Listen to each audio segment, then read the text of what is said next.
এই যে আমি এখানে রেডি হয়ে দাঁড়িয়ে আছি, প্রায় ১ ঘন্টা দাঁড় করানোর পর এসছে আমায় নিতে। তারপর আমরা দুজন চলে গেলাম আমাদের সেলিব্রিটি নায়িকাকে আনতে। তারপর হঠাৎ করে দেখলাম ওর এক্স গার্লফ্রেন্ডের কথা মনে করে খুবই কাঁদতে লাগলো। সেই কান্না দেখে এদের দুজনের মধ্যে লেগে গেল ঝামেলা। তো ঝামেলা দেখলাম ঠিক হয়ে গিয়ে, মুড ঠিক হয়ে গিয়ে হঠাৎ করে আমার সাথে ভিডিও করা স্টার্ট করলো। এদিকে তো ডল্টু কাউকে না পেয়ে আমাকে একটা চকলেট দিল, সেটা পেয়ে খুবই খুশি হয়ে গেলাম আমি।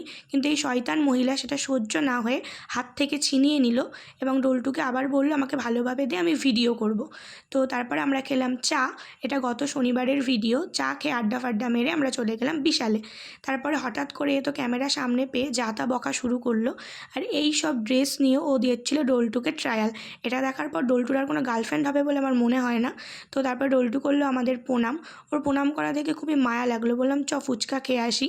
তো তারপরে সেখান থেকে ফুচকা খেয়ে বিশাল থেকে এক গাদা জিনিসপত্র কিনে একে বাড়ি নামিয়ে আমি আর ডল্টু চলে এসেছিলাম বাড়ি। চলো টাটা।